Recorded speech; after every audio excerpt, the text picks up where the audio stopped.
இயேசுவின் புது பார்வை, புரட்சி பார்வை நமது புரிதலுக்கு.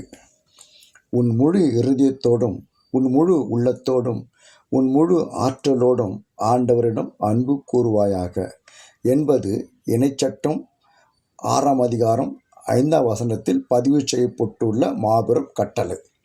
அதாவது, நம்மை படைத்தவரும் தொடர்ந்து நம்மை பாதுகாத்து பராமரித்து வருவருமான கடவுளை நோக்கி நமது அன்பு பாய்ந்து கொண்டே இருக்க வேண்டும்.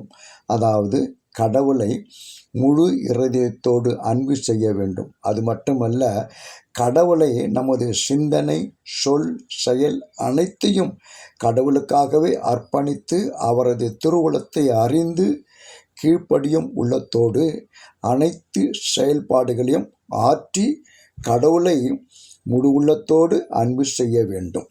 நம் ஆற்றல் அனைத்தையும் ஒன்று சேர்த்து அது பலனளிக்கும்படி நாம் கடவுளை முழு ஆற்றலோடு அன்பு கூற வேண்டும்.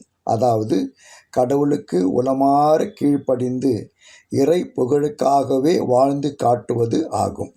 அப்போதுதான் நாம் முழு இருதயத்தோடும் முழு உள்ளத்தோடும் முழு ஆற்றலோடும் இறைவனுக்கு அன்பு செய்கின்றோம் என்று பொருள். ஆக, நாம் எதை செய்தாலும் இது இறை திருவுளத்திற்கு உகந்ததா என்பதை ஆய்ந்து பார்த்து தெளிந்து தேர்ந்து உளமாற கடவுளை அன்பு கூறுவதே உண்மையான இறை அன்பு. இது யூதர்களின் நம்பிக்கையாகவும் முக்கியமாகவும் இருந்தது. இம்மாபெரும் கட்டளையில் இறை அன்பே தலை சிறந்ததாகவும் முதன்மையானதாகவும் கருதப்பட்டது. இக்கட்டளையை இறை அன்பு கட்டளை எனலாம். இதற்கு இணையான 2வது கட்டளையில் இயேசுவின் புது பார்வை, பிறர் அன்பு, அடுத்திருப்பவர் மீதான அன்பு என்ற சிந்தனையை நாம் தொடர்ந்து சிந்திக்க இருக்கின்றோம்.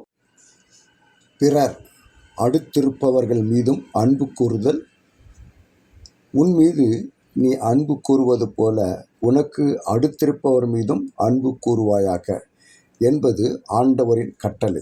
லேவியராகமம் 19ஆம் அதிகாரம் 18-34 வசனங்களில் பதிவு செய்யப்பட்டுள்ளது. இதே கட்டளையை இயேசு திருச்சட்ட அறிஞர் ஒருவருக்கு பதிலாக அளித்தார். மத்தேயு 22:39, மார்க்கு 12:31. இயேசுவின் இறையாட்சி பணியையும் அவரது அறிவிப்பு பணியையும் எதிர்த்த சதுசேயர், பரிசேயர், மறைநூல் அறிஞர் ஆகியோரின் குழுமத்தை சேர்ந்தவர்தான் அந்த திருச்சட்ட அறிஞர். இயேசு மிக தெளிவான தொனியில் திட்டவட்டமாக தம் கருத்தை வெளியிட்டார். இயேசு அளித்த பதிலை இஸ்ரேல் மக்கள் ஒவ்வொரு நாளும் அறிக்கையிட்ட இறைவனை அன்பு செய்தல் பற்றிய சட்டம் முதன்மையானது. மனித நேயத்தின் அடிப்படையில் பிறரை அடுத்திருப்பவரை அன்பு செய்தல் அடுத்த கட்டளை என்று கூறி அனைவரையும் வாயடக்க செய்தார் இயேசு. அவரது புரிதலை ஏற்றுக்கொண்டார்.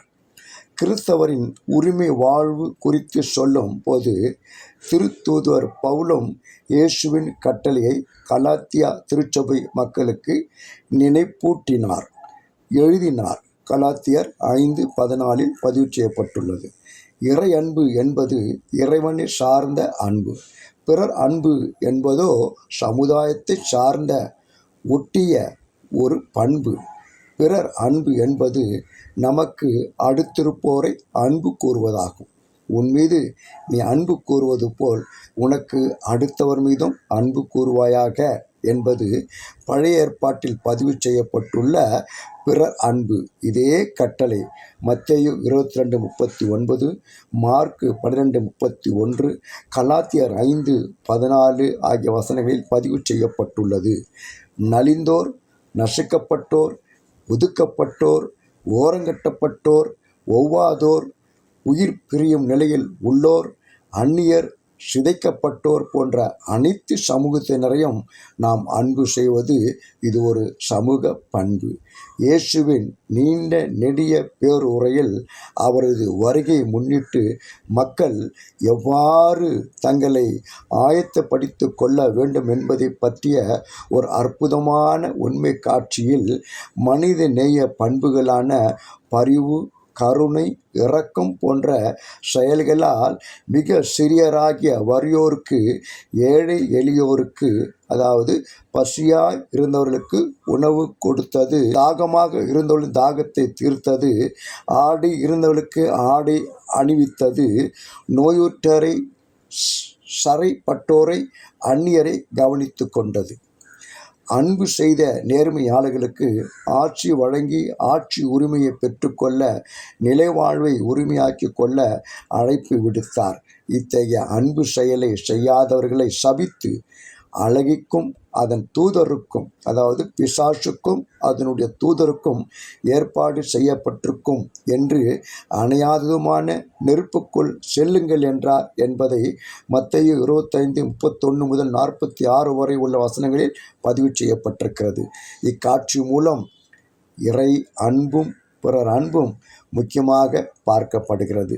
ஆக இறையன்பும் பிறர் அன்பும் விவிலியத்தில் எல்லா திருநூல்களிலும் பகிர்ந்துள்ளன. ஆனால் பிறர் அன்பே இறையன்பு என்பது இயேசுவின் போதனை.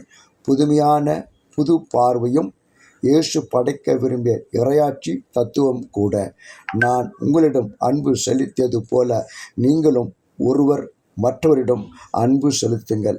யோவான் 13ஆம் அதிகாரம் 34, 15ஆம் அதிகாரம் 17ஆம் வசனங்கள் என்ற புதிய கட்டளையை இயேசு கொடுத்தார். இது ஒரு அன்பு கட்டளையாகும். அதாவது அன்பு செலுத்தப்பட வேண்டியவர் தேவையில் உழல்வோரே. ஆக செயலில், தியாகத்தில் தம் உயிரையே கையளிக்கும் நிலையில் வெளிப்படும் முழுமையான கிறித்துவ அன்பு. இந்த இறை அன்பை, பிறர் அன்பை, அடுத்திருப்பவர் மீதான அன்பை கடைப்பிடித்து நிலைத்திறந்து இறையரசு, விண்ணரசு, நிலைவாழ்வு நோக்கி நமது பயணத்தை தொடர்வோமா? கடவுள் உங்களை ஆசீர்வதிப்பாராக. ஆமீன்.